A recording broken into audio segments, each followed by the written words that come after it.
I'd intended to make some remarks about the problem of Social Security tonight, but the immediacy of congressional action on the tax program, a key component of our economic package, has to take priority. Let me just say, however, I've been deeply disturbed by the way those of you who are dependent on Social Security have been needlessly frightened by some of the inaccuracies which have been given wide circulation. It's true that the Social Security system has financial problems. It's also true that these financial problems have been building for more than 20 years, and nothing has been done. I hope to address you on this entire subject in the near future. In the meantime, let me just say this. I stated during the campaign, and I repeat now, I will not stand by and see those of you who are dependent on Social Security deprived of the benefits you've worked so hard to earn. I make that pledge to you as your president. You have no reason to be frightened. You will continue to receive your checks in the full amount due you. In any plan to restore fiscal integrity of Social Security, I personally will see that the plan will not be at the expense of you who are now dependent on your monthly Social Security checks. Now, let us turn to the business at hand. It's been nearly 6 months since I first reported to you on the state of the nation's economy. I'm afraid my message that night was grim and disturbing. I remember telling you we were in the worst economic mess since the Great Depression. Prices were continuing to spiral upward, unemployment was reaching intolerable levels, and all because government was too big and spent too much of our money. We're still not out of the woods, but we've made a start. And we've certainly surprised those long-time and somewhat cynical observers of the Washington scene who looked, listened, and said, "It can never be done. Washington will never change its spending habits." Well, something very exciting has been happening here in Washington, and you're responsible. Your voices have been heard. Millions of you, Democrats, Republicans, and independents, from every profession, trade, and line of work, and from every part of this land, you sent a message that you wanted a new beginning. You wanted to change one little, two-letter word, I should say.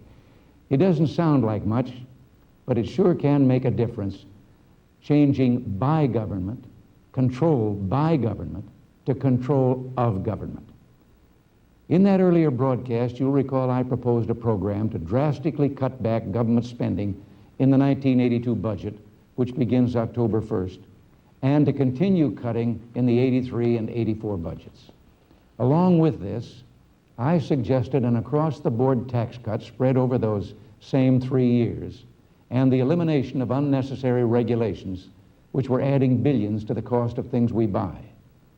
All the lobbying, the organized demonstrations, and the cries of protest by those whose way of life depends on maintaining government's wasteful ways were no match for your voices, which were heard loud and clear in these marble halls of government. And you made history with your telegrams, your letters, your phone calls, and yes, personal visits to talk to your elected representatives. You reaffirmed the mandate you delivered in the election last November, a mandate that called for an end to government policies that sent prices and mortgage rates skyrocketing while millions of Americans went jobless. Because of what you did, Republicans and Democrats in the Congress came together and passed the most sweeping cutbacks in the history of the federal budget. Right now, members of the House and Senate are meeting in a conference committee to reconcile the differences between the two budget-cutting bills passed by the House and Senate. When they finish, all Americans will benefit from savings of approximately $140 billion in reduced government costs over just the next 3 years. And that doesn't include the additional savings from the hundreds of burdensome regulations already canceled or facing cancellation. For 19 out of the last 20 years, the federal government has spent more than it took in. There will be another large deficit in this present year, which ends September 30th. But with our program in place, it won't be quite as big as it might have been. And starting next year, the deficits will get smaller until in just a few years, the budget can be balanced. And we hope we can begin whittling at that almost $1 trillion debt that hangs over the future of our children. Now, so far, I've been talking about only one part of our program for economic recovery, the budget cutting part. I don't minimize its importance. Just the fact that Democrats and Republicans could work together as they have, proving the strength of our system, has created an optimism in our land. The rate of inflation is no longer in double-digit figures. The dollar has regained strength in the international money markets, and businessmen and investors are making decisions with regard to industrial development, modernization, and expansion. All of this based on anticipation of our program being adopted and put into operation. A recent poll shows that where a year and a half ago, only 24% of our people believed things would get better, today 46% believe they will. To justify their faith, we must deliver the other part of our program. Our economic package is a closely knit, carefully constructed plan to restore America's economic strength and put our nation back on the road to prosperity. Each part of this package is vital. It cannot be considered piecemeal. It was proposed as a package, and it has been supported as such by the American people. Only if the Congress passes all of its major components does it have any real chance of success. This is absolutely essential if we're to provide incentives and make capital available for the increased productivity required to provide real permanent jobs for our people. And let us not forget that the rest of the world is watching America carefully to see how we'll act at this critical moment. I've recently returned from a summit meeting with world leaders in Ottawa, Canada, and the message I heard from them was quite clear.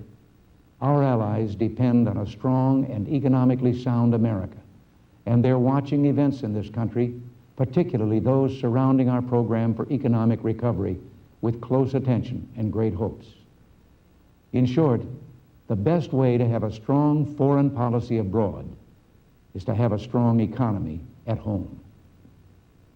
Now, the day after tomorrow, Wednesday, the House of Representatives will begin debate on 2 tax bills, and once again, they need to hear from you. I know that doesn't give you much time, but a great deal is at stake. A few days ago, I was visited here in the office by a Democratic congressman from one of our southern states. He'd been back in his district, and one day one of his constituents asked him where he stood on our economic recovery program. I'd outlined that program in an earlier broadcast, particularly the tax cut. Well, the congressman, who happens to be a strong leader in support of our program, replied at some length with a discussion of the technical points involved, but he also mentioned a few reservations he had on certain points. The constituent, a farmer, listened politely until he'd finished, and then he said, "Don't give me an essay. What I want to know is, are you for 'em or agin 'em?" Well, I appreciate the gentleman's support and suggest his question is a message your own representative should hear. Let me add, those representatives honestly and sincerely want to know your feelings. They get plenty of input from the special interest groups. They'd like to hear from their home folks. Now, let me explain what the situation is and what's at issue.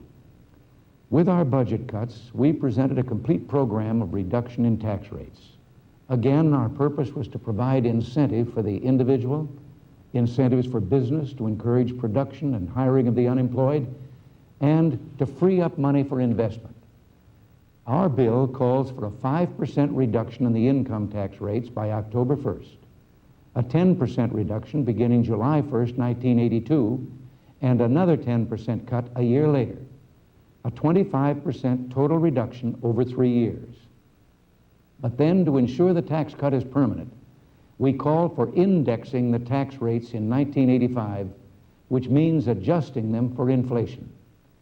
As it is now, if you get a cost of living raise that's intended to keep you even with inflation, you find that the increase in the number of dollars you get may very likely move you into a higher tax bracket, and you wind up poorer than you were. This is called bracket creep. Bracket creep is an insidious tax. Let me give an example. If you earned $10,000 a year in 1972, by 1980, you had to earn $19,700 just to stay even with inflation. But that's before taxes. Come April 15th, you find your tax rates have increased 30%. Now, if you've been wondering why you don't seem as well off as you were a few years back, it's because government makes a profit on inflation. It gets an automatic tax increase without having to vote on it. We intend to stop that. Time won't allow me to explain every detail, but our bill includes just about everything to help the economy. We reduce the marriage penalty, that unfair tax that has a working husband and wife pay more tax than if they were single.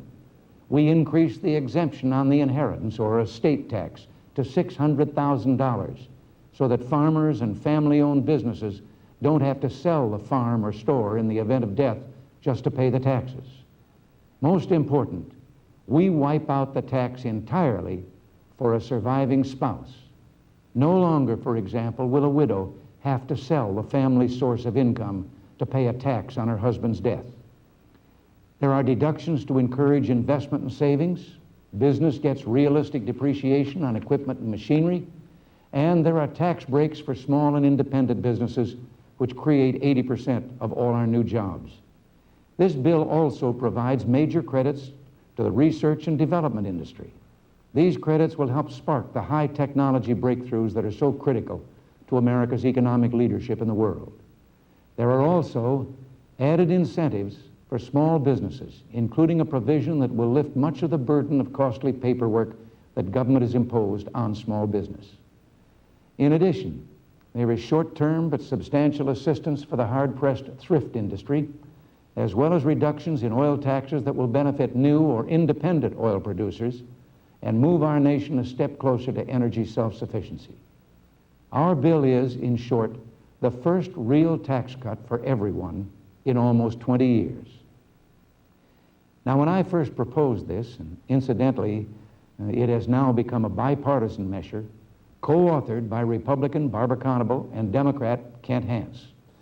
The Democratic leadership said a tax cut was out of the question. It would be wildly inflationary. And that was before my inauguration. And then your voices began to be heard, and suddenly in February, the leadership discovered that, well, a one-year tax cut was feasible. We kept on pushing our three-year tax cut, and by June, the opposition found that a two-year tax cut might work. Now it's July, and they find they could even go for a third-year cut, provided there was a trigger arrangement that would only allow it to go into effect if certain economic goals had been met by 1983. But by holding the people's tax reduction hostage to future economic events, they will eliminate the people's ability to plan ahead. Shopkeepers, farmers, and individuals will be denied the certainty they must have to begin saving or investing more of their money. And encouraging more savings and investment is precisely what we need now to rebuild our economy. There's also a little sleight of hand in that trigger mechanism. You see, their bill, the committee bill, ensures that the 1983 deficit will be $6.5 billion greater than their own trigger requires. As it stands now, the design of their own bill will not meet the trigger they've put in. Therefore, the third-year tax cut will automatically never take place. If I could paraphrase a well-known statement by Will Rogers that he had never met a man he didn't like, I'm afraid we have some people around here who never met a tax they didn't hike. Their tax proposal, similar in a number of ways to ours, but differing in some very vital parts, was passed out of the House Ways and Means Committee, and from now on I'll refer to it as the committee bill and ours as the bipartisan bill. They'll be the bills taken up Wednesday. The majority leadership claims theirs gives a greater break to the worker than ours. And it does. That is, if you're only planning to live 2 more years. The plain truth is, our choice is not between two plans to reduce taxes. It's between a tax cut or a tax increase. There is now, built into our present system, including payroll, Social Security taxes, and the bracket creep I've mentioned, a 22% tax increase over the next 3 years. The committee bill offers a 15% cut over 2 years. Our bipartisan bill gives a 25% reduction over 3 years.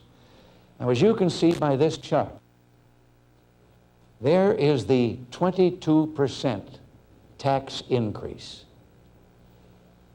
Their cut is below that line, but ours wipes out that increase and with a little to spare. And there it is, as you can see. The red column, that is the 15% tax cut, and it still leaves you with an increase. The green column is our bipartisan bill, which wipes out the tax increase and gives you an ongoing cut. Incidentally, their claim that cutting taxes for individuals for as much as 3 years ahead is risky rings a little hollow when you realize that their bill calls for business tax cuts each year for 7 years ahead. It rings even more hollow when you consider the fact the majority leadership routinely endorses federal spending bills that project years into the future, but objects to a tax bill that will return your money over a 3-year period.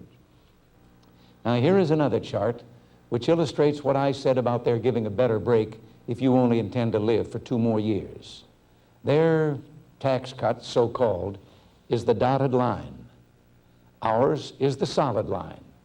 As you can see, in an earning bracket of $20,000, their tax cut is slightly more generous than ours for the first 2 years.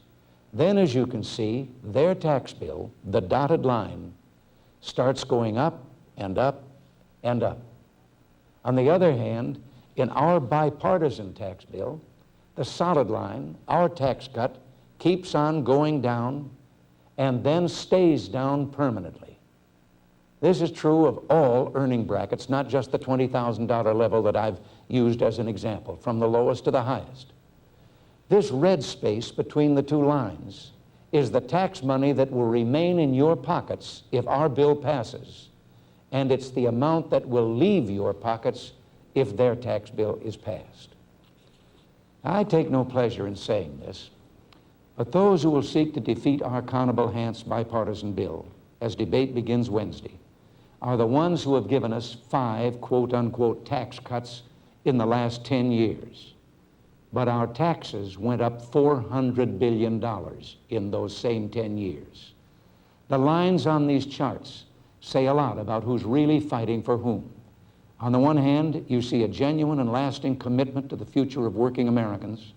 On the other, just another empty promise. Those of us in the bipartisan coalition want to give this economy and the future of this nation back to the people, because putting people first has always been America's secret weapon. The House Majority Leadership seems less concerned about protecting your family budget than with spending more on the federal budget. Our bipartisan tax bill targets 3/4 of its tax relief to middle-income wage earners who presently pay almost 3/4 of the total income tax. It also then indexes the tax brackets to ensure that you can keep that tax reduction in the years ahead. There also is, as I said, a state tax relief that will keep family farms and family-owned businesses in the family. And there are provisions for personal retirement plans and individual savings accounts.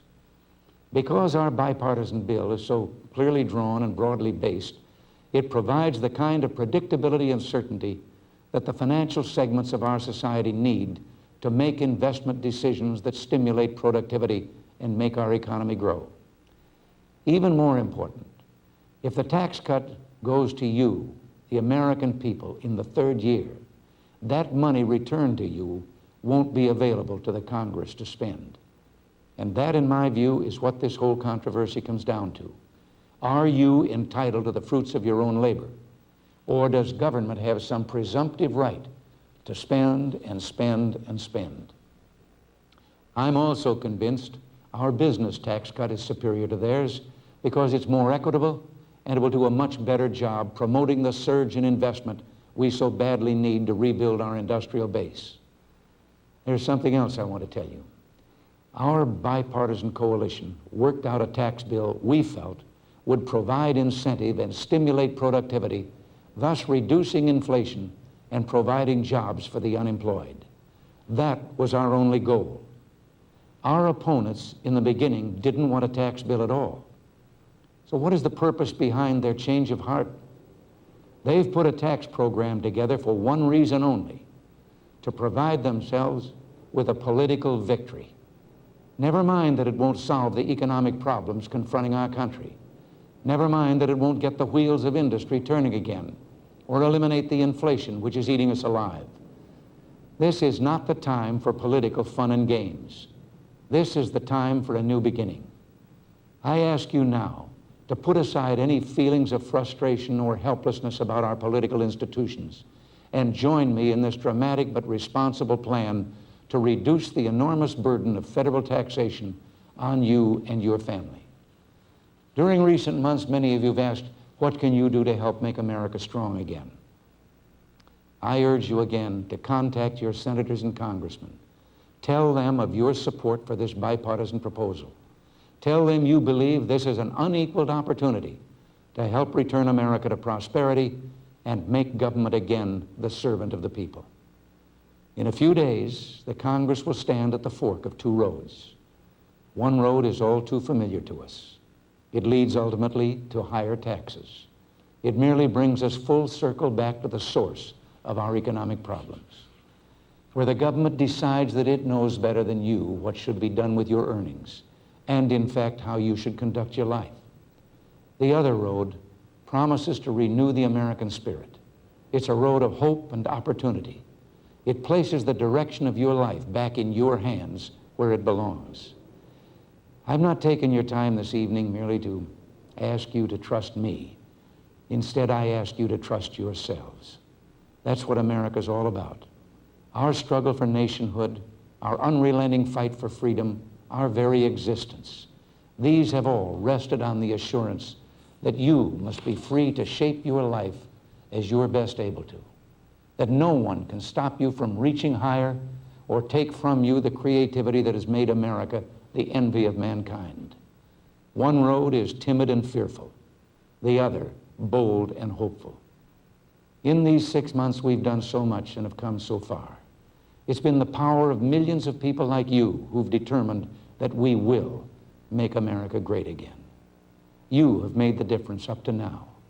You will make the difference again. Let us not stop now.